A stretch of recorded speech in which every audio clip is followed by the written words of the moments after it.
Como vão chegar os brasileiros para a segunda rodada da fase de grupos da Libertadores 2023, hein? Muitos vão jogar em casa, vai ter até confronto brasileiro. Vamos ver tudo agora no vídeo, galera.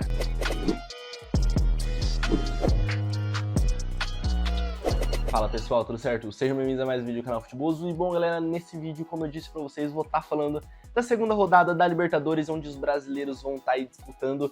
Alguns ainda se complicaram um pouco na primeira rodada, outros jogaram bem, mas não conseguiram resultados, outros, pelo contrário, jogaram mal, mas conseguiram resultados, e vamos falar tudo agora. Bom, o Fluminense vai abrir a rodada junto com o Internacional, jogando hoje, terça-feira, nas 7 horas da noite.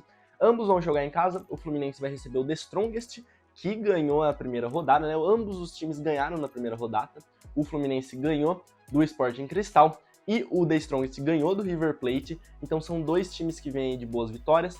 O Fluminense também no Brasileirão estreou muito bem, ganhando do América Mineiro. Então o Fluminense chega muito bem para essa segunda rodada, chega com bastante confiança, os jogadores jogando no maior alto nível, vem aí de um título carioca em cima do maior rival. Então o Fluminense chega muito bem para essa segunda rodada e tem tudo para ganhar do The Strongest, que é muito forte, é um time muito forte quando joga na Bolívia, na altitude. Mas quando joga fora de casa tem tudo para perder para todos os outros times do grupo. Então o Fluminense precisa fazer esse resultado, obviamente. Lá na Bolívia vai ser muito difícil o Fluminense conseguir tirar um resultado bom como pode tirar no Maracanã. Então tem que fazer um bom resultado aqui no Brasil.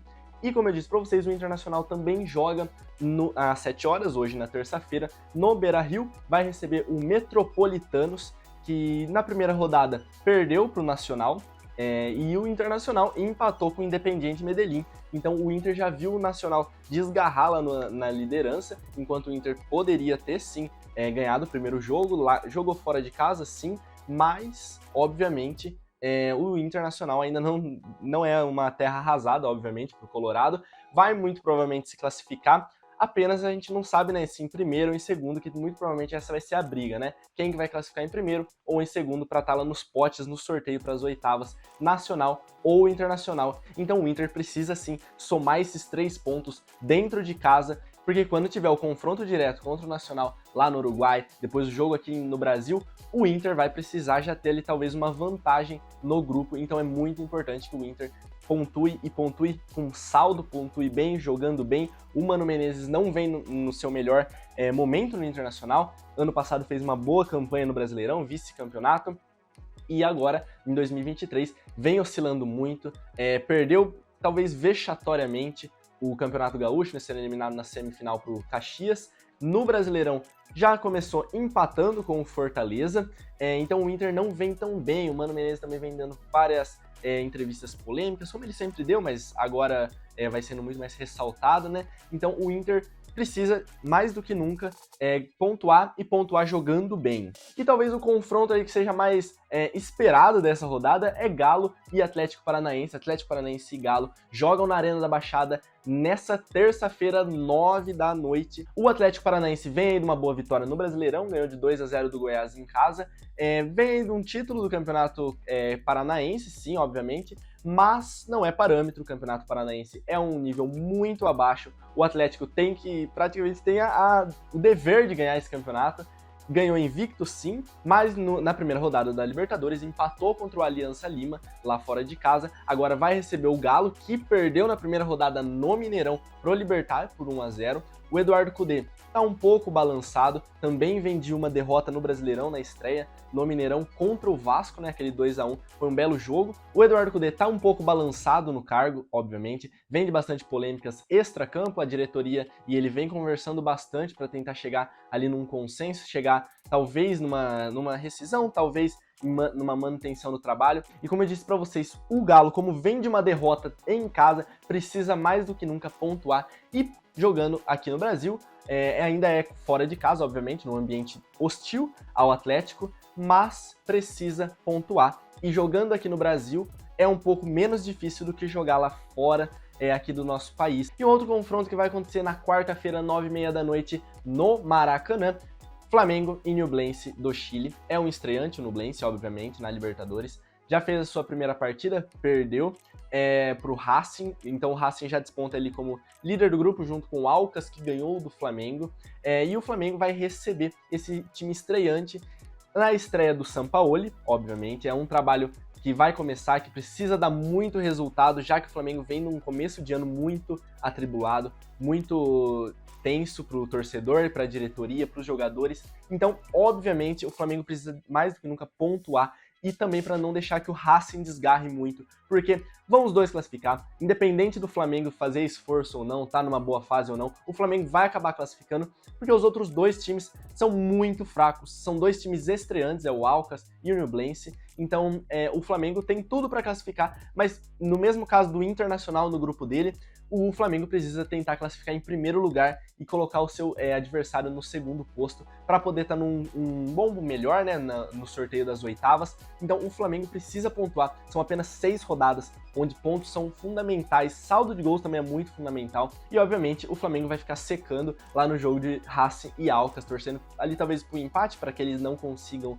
desgarrar muito dele, mesmo o Flamengo ganhando essa partida contra o Nublense, não tem chance ainda de estar na primeira colocação, né, independente do resultado do outro jogo, então o Flamengo precisa pontuar nessa partida para também ganhar confiança, o São Paulo começar o trabalho com o pé direito, os jogadores também voltarem à confiança, a torcida também voltar um pouco mais a apoiar o time, já que a gente viu vários protestos no CT, no aeroporto, então o Flamengo precisa se atentar muito nessa partida. É uma partida teoricamente muito fácil para esse Flamengo, que é um dos melhores elencos da América, é o atual campeão da Libertadores, então é um jogo muito importante pro Mengão. Outro confronto nesse mesmo horário, quarta-feira, 9h30, é Corinthians e Argentinos Júnior. O Timão vem aí de uma estreia boa no Campeonato Brasileiro, não teve o melhor desempenho, mas conseguiu ganhar de 2-1 do Cruzeiro em casa, num bom público também, e vai receber também em casa, na Neoquímica Arena, o Argentinos Júnior, o ex-clube do Fausto Vera, que hoje é titular da equipe. O Corinthians vem numa boa vitória contra o Liverpool lá no Uruguai, ganhou de 3-0, onde também não jogou muito bem, fez um bom segundo tempo, mas ganhou de 3-0, isso que é importante, é o líder do grupo, o líder momentâneo do grupo. O Argentinos Júnior também ganhou seu primeiro jogo de 1-0 contra o Independiente Del Valle, que, na minha opinião, é o favorito do grupo. Então o Argentinos Júnior e o Corinthians são os atuais líderes do grupo, vão disputar essa primeira posição agora nessa partida, e obviamente vai ser um jogo muito difícil. É um time argentino, um time cascudo, não vem na sua melhor fase, perdeu vários jogadores, como é o caso do próprio Fausto Vera, que perdeu para o Corinthians, mas o Corinthians precisa pontuar. Vem aí de um grande vexame na Copa do Brasil, né? O primeiro jogo contra o Remo foi um jogo muito ruim, um desempenho muito ruim, além do resultado também muito negativo. O Corinthians precisa ganhar uma confiança, ganhar uma escalada de confiança. Já ganhou essa primeira partida contra o Cruzeiro, após isso, mas precisa também na Libertadores e nos outros campeonatos ir pontuando e desempenhando um bom futebol. E é isso que o Fernando Lázaro vai ter que buscar nessa partida mais do que nunca. E na última partida dos brasileiros na Libertadores, nessa segunda rodada, vai ser Palmeiras e Cerro Porteño. O Alviverde, na quinta-feira, 9 horas da noite, vai receber o time paraguaio no Allianz Parque e vai ter que buscar uma remontada, né? Na primeira rodada, levou o time totalmente reserva lá na Bolívia para perder para o Bolívar de 3-1. Por conta da final lá do Campeonato Paulista, que o jogo era literalmente no meio das duas finais, então o Palmeiras poupou todos os jogadores, foi apenas com o Gabriel Menino e com mais outro jogador que eu não me lembro no momento, então o Palmeiras vai precisar de uma reabilitação nesse grupo, já que é um grupo muito difícil, que tem ali além do Bolívar, tem o Cerro Porteño e tem o Barcelona também, que são times cascudos, não são times vitoriosos na história da Libertadores, mas são times muito acostumados a jogar esse torneio, então o Palmeiras precisa pontuar, jogar em casa, vai jogar com o seu torcedor a favor. É uma partida que tem tudo para que o Palmeiras ganhe, mas o Cerro Porteño a gente sabe que é um time bastante cascudo e tradicional jogando Libertadores, então o Palmeiras precisa se atentar quanto a isso. É uma partida que o Palmeiras muito provavelmente vai ganhar, mas precisa também, além de tudo, fazer um saldo legal e desempenhar um futebol também interessante, já que um pouco, né, tem um pouco de descrença depois dessa primeira estreia, né, na Libertadores, mas o Palmeiras precisa sim fazer o resultado, assim como todos os outros clubes. E foi isso, galera, essa é a segunda rodada da Libertadores. Deixe aqui nos comentários o que vocês acham que vão acontecer para os times brasileiros. Se inscrevam no canal, deixem o like, ativem as notificações e me sigam nas redes sociais. E até o próximo vídeo. Falou!